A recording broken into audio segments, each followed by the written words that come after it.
वामन भगवान का अवतार लिया, जिन्होंने 99 अश्वमेध यज्ञ पूर्ण कर चुके महाराज बलि को 100वां यज्ञ करने से रोकने के लिए, और उस त्रिलोक का राजा हो गया था ना, अधिपति था। भगवान वामन का स्वरूप लेकर पहुंचे, बोले भैया मुझे यज्ञ करने के लिए 3 पग भूमि चाहिए, मुझे नित्य होत्र करने के लिए, अपनी पंचहोत्र के लिए, अपनी नित्य संध्या के लिए 3 कदम भूमि चाहिए। बाली देखा, हंसा बलि, अरे बोला महाराज आप बालक हो, घर जाओ अपने पिताजी से समझ लो, पूछ के आओ, कुछ और मांग ले।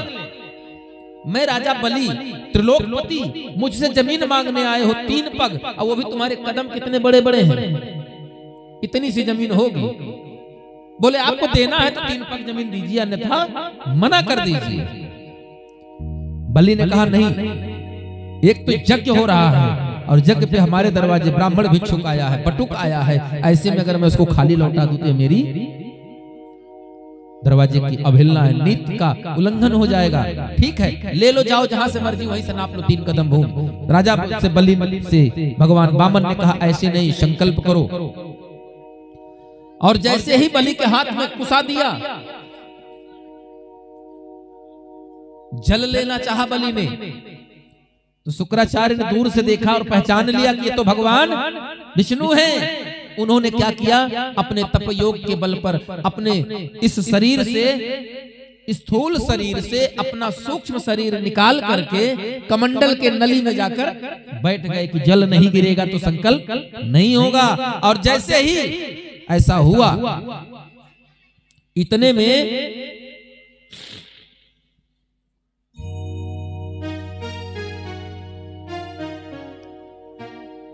राजा बलि की पत्नी, राजा बलि की पत्नी सोने के कलश में जल लेकर आती है और जल ला करके अपने पति को देती है। कहती है भले ही भगवान विष्णु हो, लेकिन दान आप पूर्ण करिए, क्योंकि हमारे यहाँ का रिवाज है, आज तक इस दरवाजे से कोई खाली हाथ नहीं गया। और राजा बलि ने तब तक भगवान ने लीला समझ गए, दूसरा कुसा उठाया और बलि के हाथ में देकर के कहते हैं कि इस नलकी को साफ करो। क्यों? क्योंकि इसमें कुछ फंसा हुआ है। और भगवान ने मन में विचार किया कि शुक्राचार्य के पास 2 नेत्र की आवश्यकता नहीं है, क्योंकि 2 नेत्र कौन कौन है, एक है ज्ञान और दूसरा वैराग्य।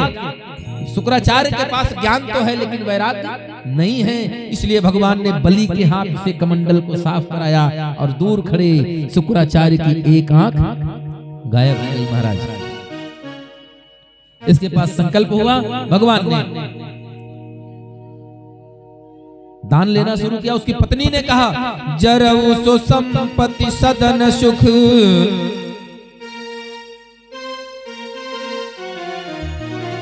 सुहृद मातु पितु भाई, शनमुख हो तन राम पद, करे न सहस सहाय। सब कुछ नष्ट हो जाए। गोस्वामी तुलसीदास दोहावली में कहते हैं ही फाटे फूटे नयन जरे सो तन के ही काम, द्रवई श्रवई पुल के नहीं, तुलसी सुमिरत राम। भगवान ने राजा बलि को बांध लिया, अपना विराट स्वरूप बनाया और विराट स्वरूप में 2 ही कदम में पृथ्वी से लेकर के पाताल से लेकर के सत्यलोक तक नाप लिया। सब कुछ 2 कदम में नाप लिया। और तीसरा कदम उठाकर राजा बलि से पूछा महाराज तेरी तो जमीन खत्म हो गई, अब बता तीसरा कदम कहाँ रखूं। राजा बलि हाथ जोड़कर खड़ा हो गया, बोला महाराज मैं जानता हूं, मैंने अपने पूर्वजों का संस्कार निभाया। क्यों? मैं प्रहलाद का पौत्र हूं।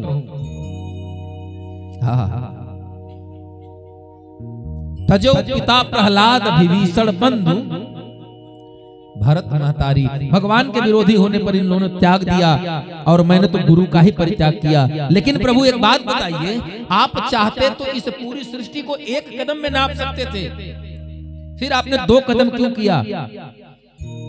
भगवान चुप खड़े रहे।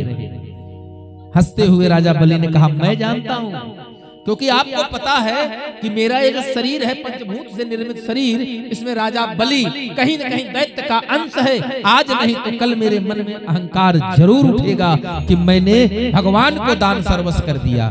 इसलिए आपने मेरे इस अहंकारी मन को, अहंकारी मस्तिष्क को अपने बस में करने के लिए तीसरा कदम बचा कर रखा कि राजा बलि के मस्तिष्क को अपने अधीन कर सको। और भगवान मुस्कुराते हुए तीसरा कदम राजा बलि के सिर पर रख दिया।